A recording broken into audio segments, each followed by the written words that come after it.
it's gonna have a bite before I start this.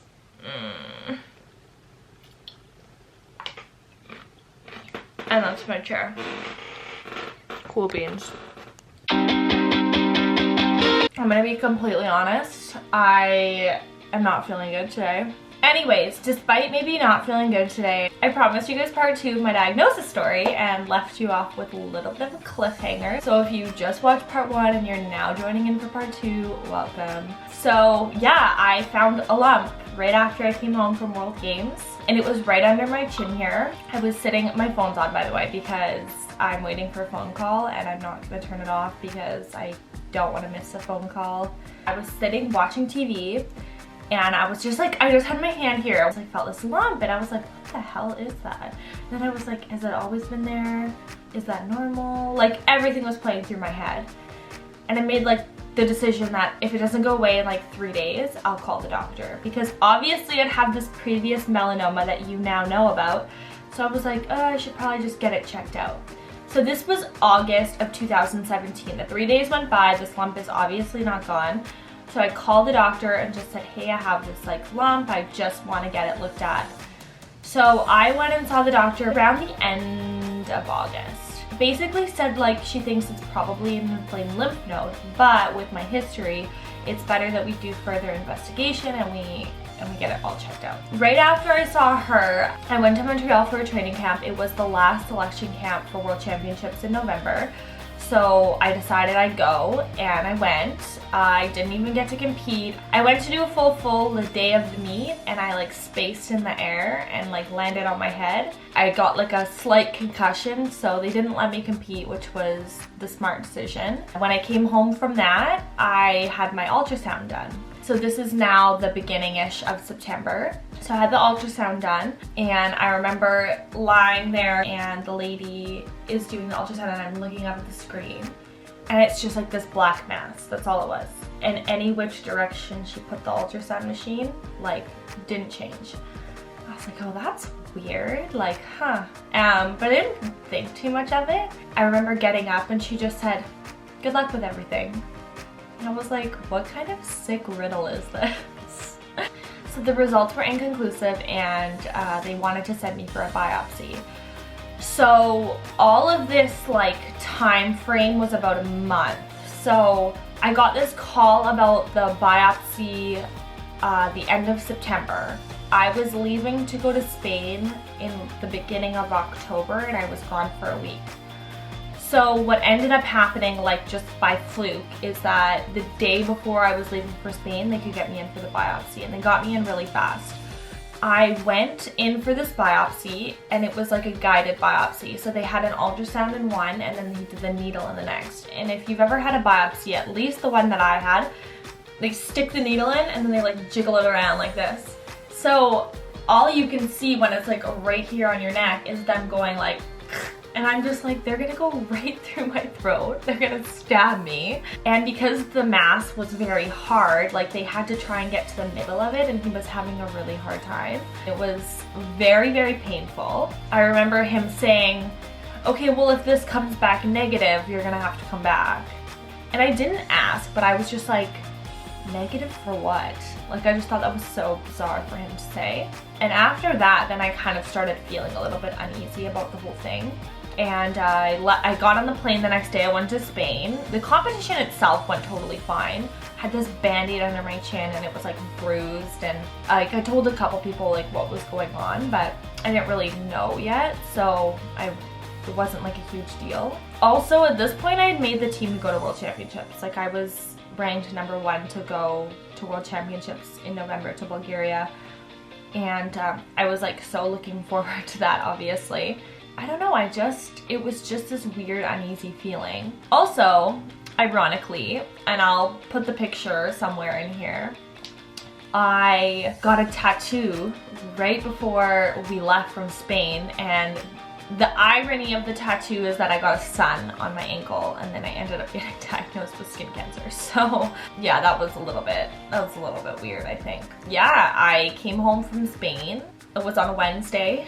Thursday I got a call from my dermatologist's office and they said that they needed to see me the next day.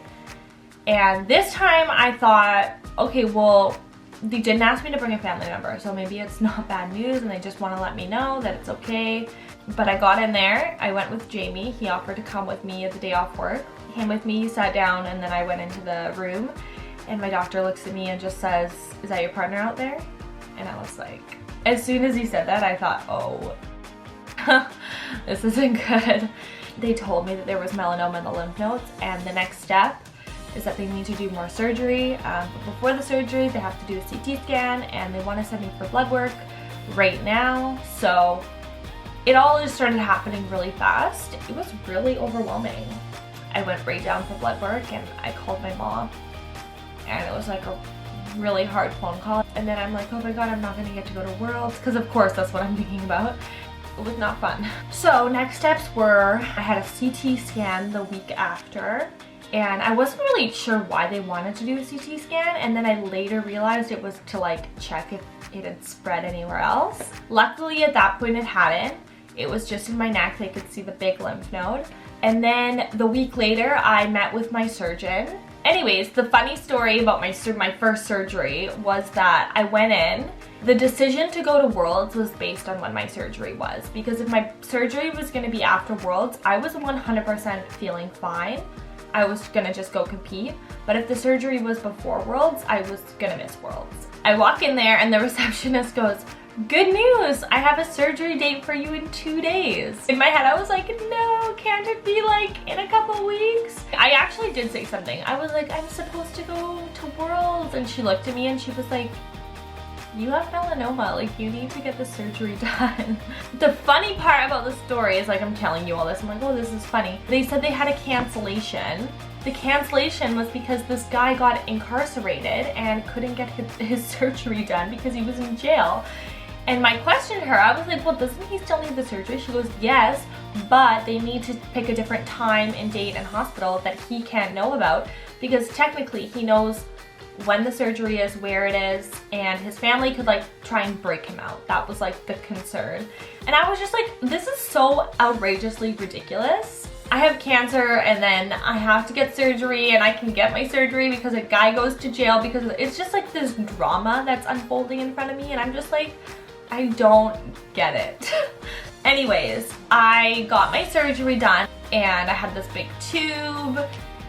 It was so uncomfortable. I vividly remember sitting there before going to bed, like alone in my room. I had this really weird feeling, but I was just like, this isn't the end. Like, that's what I thought. I was recovering from that. It was a really like rough recovery. I was in so much pain, and then on top of it I was dealing with like extensive nerve damage and a balloon face because my face was so swollen. It was really, really tough to handle. I had a PET scan done, which is a scan that basically detects cancer in your body, and it's actually really accurate with melanoma. So the PET scan came back fully clear, which was a huge relief. After that PET scan, I went and saw my very first oncologist out in Surrey. He says to me, good news that the PET scan was clear, bad news, 50% chance it comes back. I was like, what a backhanded compliment to give me. So my diagnosis was stage 3 metastatic melanoma, because they took 23 lymph nodes out of my neck. When they did the surgery, the cancer spread to 4 lymph nodes within my neck and a little bit outside the lymph nodes. So because it had spread to lymph nodes, they called it metastatic. But I was stage 3, fully cleared, PET scan was clear. So that's what my diagnosis was. We started talking about my options, and melanoma is a tricky cancer. So now this part of the story is getting into the clinical trial side of it. And this is for anybody wondering why I had so many surgeries done. This is for anyone wondering why I haven't done chemotherapy. It straight up doesn't work for melanoma. I was told right off the bat that chemo wasn't really an option. Research shows that it doesn't respond to melanoma. So right off the bat, chemo was taken off the table. Then I was given a choice to do interferon treatment. And if anyone's heard about interferon treatment, it's awful. It's 5 days a week for like a whole year. And it makes you very, very sick, like you have the flu for a whole year. It helps maybe 3 out of 100 people. So for me, it wasn't worth it. I didn't want to do it. Then we talked about the next option, which is watch and wait. Basically, you get skin checks done and probably CT scans as I was stage 3, and you just wait. See if it comes back and see if it doesn't, and then if it does, then you have to deal with it either by resecting it, or if it's stage 4, then you go into the next option I'm about to talk about. He says immunotherapy is a new thing that's coming up, but unfortunately there is no funded immunotherapy for a stage 3 resected melanoma. What that means is the government is not going to pay for an immunotherapy for someone like me who had stage 3, it was cut out, I'm technically NED at this point. They will not fund any kind of immunotherapy for preventative measures. I believe lots of research is being done, lots of clinical trials are being done so that that changes in the future, but as of 2017 that was not a thing, which was really heartbreaking for me. So he presented this clinical trial that was happening in Vancouver, and he had already done all the paperwork, and he goes, but this is a clinical trial that will give you those drugs, so here you go, this is what I'm recommending, this is what you should do. What people don't understand is that cancer is not black and white. It's very gray. Accepting treatment is such a personal decision. A week later, I called them and said, like, I'm looking to do the clinical trial, and I went in to meet the oncologist who was running the clinical trial in Vancouver, and she was so lovely. So I go in to meet her. This is the end of November. I had this tiny little bump right above my scar, and I was wondering, like, is the swelling going down? And then there's scar tissue, like, what's the deal with that? So we're getting ready to do this clinical trial. I signed on to it. We're getting blood work ready. We're getting CT scans ready. So in this time that we're waiting for the CT scan for the clinical trial, this lump is growing. So I had a CT scan done, and I got a call the next day from my oncologist, and she said that I needed to go into the agency because they needed to do a biopsy of the lump, which, like, I was just so distraught. And I got this biopsy done, and she called me that night and said that it was positive for melanoma. So I had recurrence 6 weeks later. The rules of this trial, you guys, were that I had to be deemed cancer-free in order to participate. So because they did the CT scan and it was only my neck area that had the issue, they knew that they could just do another surgery and I would be eligible for this trial again. So the following year in January, I had my second surgery of this new recurrence. They removed the lump. I was so thankful. I was like, thank God, like, we're gonna get back on this trial. We're gonna get things moving again. But this surgery wasn't successful. They had found that the melanoma had grown to the surface of the skin because the tumor that they took, the margins on the outside were positive for melanoma, so they knew that there was more in my neck.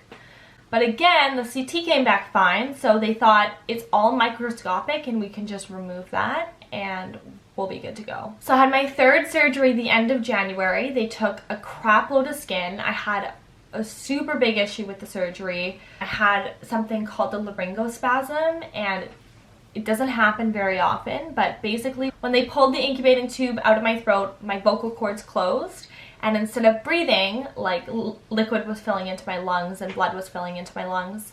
And I spent the next 4 hours in post-op room coughing up blood, and it was one of the worst experiences ever. So a week later, I get the results back from that surgery, and they didn't take enough skin. So at this point, I had another CT scan done because I had noticed this lump that was right here in my shoulder. That is still there, but it's not cancer. It's a lymph node. I was sure it had spread, and the CT came back negative. Everything was fine. It was just the microscopic pieces in my neck. So then I was set to have now my 4th surgery, and that was at the beginning of March. And they did the 4th surgery, and it was the same result, microscopic pieces. I was set to have 5th surgery a week after my 4th.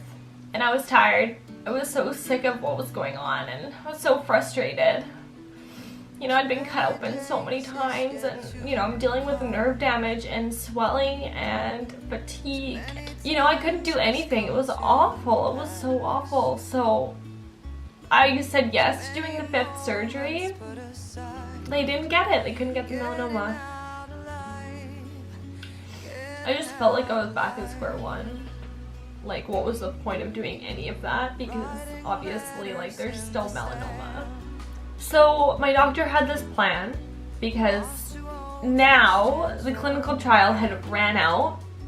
I had no more skin to take from my neck. My doctor said if we wanted to do another surgery, we'd have to do a skin graft, and we'd take like my chest skin and put it like on my face, and he would take off half my face. And he goes, I don't even know if it's gonna help. And I was like, I'm not even willing to do that at this point. I've done 5 surgeries, you couldn't do it. But at this point I'm still technically stage 3. It's just microscopic pieces. My doctor decided that we were gonna call it technically non-resectable stage 4 melanoma because the microscopic pieces, like we've done it 5 times, we can't take it out. So we can word it as a stage 4 case. That way we can apply to this program that was in BC last year that was called the Melody program. And this would give me the drugs that were on the trial so that I could have a chance because they have been working for a lot of people. We signed the paperwork for it and I was gonna be ready to go on this treatment. My doctor talked about that we're more in a curative setting than a setting that could be managed as long as it was still microscopic and nothing had spread. So I was really holding on to that and I was really thankful for that and that we could get this treatment. And so I'm getting ready to start this treatment. We had to do one more CT and we had one more PET scan and I did those. This is now the middle of April. I was diagnosed stage 4 on April 19th of 2018. And I remember going in there, I don't want to say I was blindsided, but like, I didn't think it was gonna spread. And she came in and she just said that they had seen something on the PET.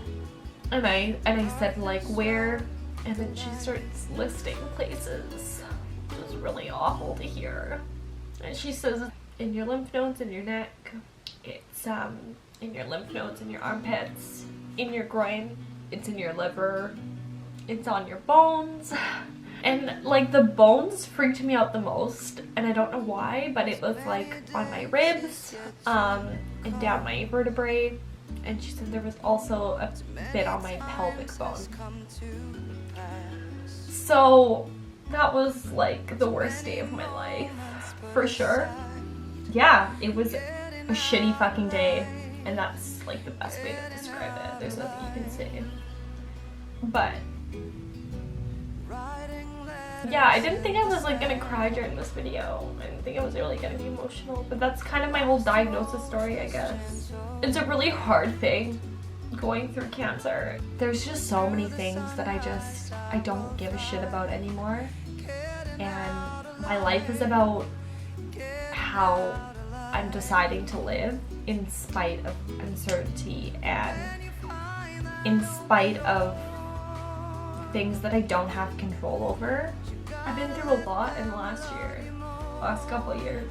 Whatever the outcome of all of this is, you know, whenever my time comes, whenever your time comes, you know, it's about what you did in between that's gonna make the difference. And that was like my whole point of this YouTube channel, is that I have like something that I've created and maybe even left behind to help somebody else.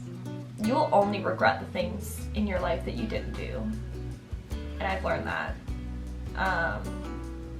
So I try and take hold of as many opportunities as I can and say yes to as many things as I can, because at the end of the day, like, I'll just regret that I didn't do it rather than doing it, even if it was scary at the time. But that's my whole diagnosis story. It's really hard. It's really hard to talk about, but I hope it helps somebody.